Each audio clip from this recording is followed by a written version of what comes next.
हमारी लड़ाई आतंकवाद और आतंकवादियों के खिलाफ थी। इसलिए 7 मई को हमने केवल आतंकवादी ठिकानों पर ही हमला किया था। पर अफसोस इस बात का है कि पाकिस्तानी सेना ने आतंकवादियों का साथ देना उचित समझा और इस लड़ाई को अपनी लड़ाई बना ली। इस परिस्थिति में हमारी जवाबी कार्यवाही अत्यंत आवश्यक थी और इसमें उनका जो भी नुकसान हुआ वे खुद इसके लिए जिम्मेदार हैं। हमारी तरफ से हमारी एयर डिफेंस सिस्टम्स देश के लिए दीवार की तरह खड़ी थी और इसको भेदना दुश्मन के लिए नामुमकिन था। कि पिछले कुछ सालों में आतंक की गतिविधियों का कैरेक्टर जो है उसमें कुछ बदलाव आ रहा था। अब हमारी मिलिट्री के साथ साथ मासूम सिविलियंस जो कि अपना बचाव करने में विफल थे, उन पर भी हमले हो रहे थे।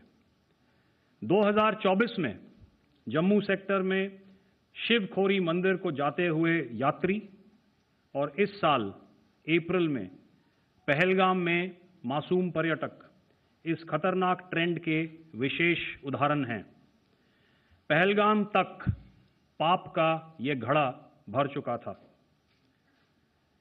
उसके बाद जो हुआ उसके बारे में हम कल विस्तार में बातचीत कर चुके हैं।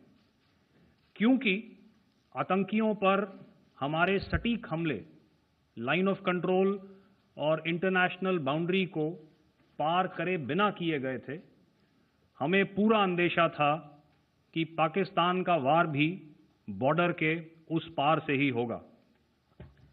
इसलिए हमने अपनी एयर डिफेंस की पूरी तैयारी पहले से ही कर ली थी। हमारी इन्वेंट्री में शामिल counter manned aerial systems, electronic warfare के साधन और एयर डिफेंस वेपन्स का इंडियन एयरफोर्स के इसी प्रकार के सिस्टम्स के साथ एक अनोखा मिश्रण किया गया। इसलिए आपने देखा कि जब जब पाकिस्तान एयरफोर्स ने हमारे एयरफील्ड्स और लॉजिस्टिक इंस्टॉलेशंस में 9 और 10 मई की रात को लगातार हमले किए, वो इस मजबूत एयर डिफेंस ग्रिड के सामने विफल हो गए। कोई भी संदिग्ध और दुश्मन के हवाई जहाज को कैरल बैटल ग्रुप के कई 100 किलोमीटर पास आने का मौका नहीं दिया।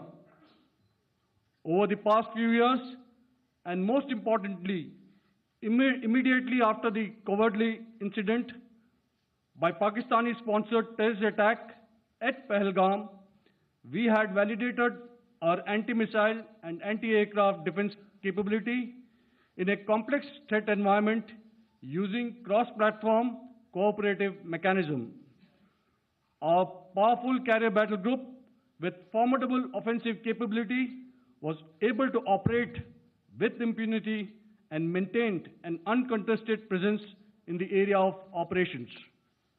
Effectively, it compelled the Pakistani air elements to remain bottled up close to the Makran coast, denying any opportunity to be a threat in maritime space. The Indian Navy maintains a credible capability to detect, identify, and neutralize any aerial platforms that threaten our units at sea.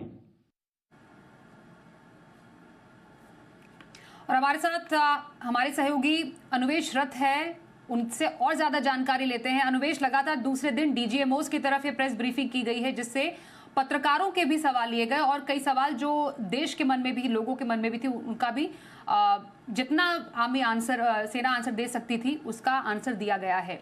मुझे जरा बताइए आज की इस press briefing के main highlights क्या रहे हैं? देखिए, अगर आप मुझे पूछें एज ए डिफेंस कॉरेस्पॉन्डेंट, मैं आपको ये बता सकता हूँ आज की जो प्रेस कॉन्फ्रेंस हुई जिसमें DG military operations, DG air operations and DG naval operations तीनों ने देश को बताया कि किस तरीके से हमारी एयर डिफेंस ने हमारे देश को पाकिस्तान से आते हुए ड्रोन और तमाम फाइटर जेट्स के खतरे से बचाया। वहाँ पे उन्होंने एक शब्द लिखा था, destroyed the Mirage of Pakistani air defence. तो वहाँ पे अगर आप देखें, यहाँ पे ये दो मैसेज हो सकते हैं। पाकिस्तान के पास दो तरीके के मिराज फाइटर एयरक्राफ्ट हैं, जिसमें मिराज 3 और मिराज 5। मिराज 3 और मिराज 5 दोनों या तो उसके वो मलबे हो सकते हैं जिसको आर्मी ने यहाँ पे दिखाया, सेनाओं ने दिखाया, या फिर ये हो सकता है कि उनके एयर डिफेंस को जिस तरीके से हम भेजते हुए उनके अलग अलग एयरपोर्ट, मिलिट्री एयर स्टेशंस को और मिलिट्री इंस्टॉलेशंस को टारगेट किया। यहाँ पे फौज एक तरीके का मैसेज देना चाहती है कि हम आपके किसी भी शहर तक पहुँच सकते हैं, आपके किसी भी मिलिट्री इंस्टॉलेशन तक पहुँच सकते हैं और हम अपने घर पे बैठे हुए आपके किसी भी मिलिट्री इंस्टॉलेशन को टारगेट कर सकते हैं। वहीं दूसरा एक सबसे इम्पॉर्टेंट चीज़ ये था कि उन्होंने मैप में दिखाया कि हमने पाकिस्तान के कौन कौन से मिलिट्री एयर स्टेशंस या मिलिट्री स्टेशंस को टारगेट किया। वहाँ पे वो देखना सबसे इम्पॉर्टेंट था कि कराची भी वहाँ पे उस रेड डॉट के साथ मार्क था, यानी कि कराची में भी हमने स्ट्राइक किया है। मेरे पास जो जानकारी है कि कराची के जो रेडार सिस्टम थे वो हमने ध्वस्त किए थे। हो सकता है वो नेवी ने किए हो सकता है वो एयरफोर्स ने किए हो सकता है वो आर्मी ने किए हो, लेकिन हमारी देश की सेना ने ज़रूर कराची पे अटैक किया है और इसी के साथ साथ वहाँ के शायद रेडार सिस्टम को डिस्ट्रॉय किया है। हालांकि इस पे आधिकारिक जानकारी कुछ दी नहीं गई है, लेकिन जिस तरीके से उस मैप में दिखाया गया है, कराची पे भी भारत ने हमला किया था। इसी के साथ साथ अगर आप देखें जिस तरीके से तीनों डीजीज का बॉडी लैंग्वेज को अगर आप देखें, वो एकदम रिलैक्स थे, वो एकदम रिलैक्स थे और उनको जो बोलना था, जो मैसेज देना था, वो क्लियर कर दिया कि अगर आप हमारी दोस्ती नहीं मानेंगे तो रण होगा। और इसी के साथ साथ सबसे इम्पॉर्टेंट चीज़ जो इस वक्त देखी जा रही है वो शाम को लगभग 5 बजे होने वाली DGMO इंडिया और पाकिस्तान के बीच में एक हॉटलाइन की कॉल के ऊपर है। अब 5 बजे जैसे ही ये शुरू होगी हम उसकी जानकारी भी आपको दे देंगे। बिल्कुल अनुवेश, जब से ये सीज फायर हुआ है हमारी तरफ से, सेना की तरफ से बार बार ये बात कही जा रही है कि ऑपरेशन सिंदूर जारी है अभी भी। क्या मायने निकाले? क्योंकि आज भी कहा गया प्रेस ब्रीफिंग में भारत की तरफ से, सेना की तरफ से, कि हम अगले ऑपरेशन के लिए तैयार हैं। जी बिल्कुल, कल जो पहली प्रेस कॉन्फ्रेंस हुई थी और उसमें से पहला चैनल जी बिजनेस था, पहला न्यूज़ चैनल जी बिजनेस था जिसको सवाल पूछने का मौका दिया गया भारतीय सेना की तरफ से। तब हमने ये पूछा था कि आपने जो पहले दिन लिस्ट दिखाई थी उसमें 21 नाम लिखे हुए थे, उसमें से अभी तक आपने 9 को टारगेट किया है, लेकिन क्या और ऑपरेशंस होने बाकी हैं या और कार्रवाई होनी बाकी है? तो उसमें लेफ्टिनेंट जनरल राजीव घाई ने ये बताया था कि मैं अपने दोस्त जो नेवी डीजी नेवल ऑपरेशंस है उनसे क्लू लूँगा। हमारी नौसेना जो है वो पाकिस्तानी समुद्री सीमा के बाहर अभी खड़ी है और अगर ज़रूरत पड़े तो हम कई घातक हथियारों का इस्तेमाल कर सकते हैं, कई घातक हमले कर सकते हैं। यानी कि ऑपरेशन सिंदूर अभी बंद नहीं हुआ है और ज़रूरत पड़ने पर हर वो तरीके के ऑपरेशंस आर्मी, नेवी और एयरफोर्स कर सकती है, जिसका परमिशन और ऑर्डर भारत सरकार की तरफ से दिया जाएगा।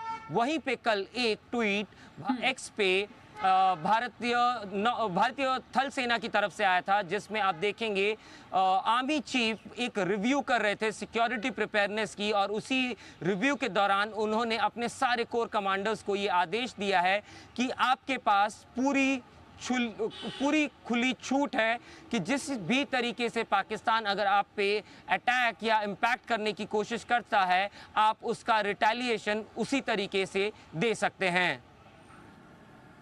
बिल्कुल बिल्कुल सही बोला आपने अनुवेश, और नजर आप बनाए रखिए क्योंकि आज का दिन भी काफी महत्वपूर्ण है।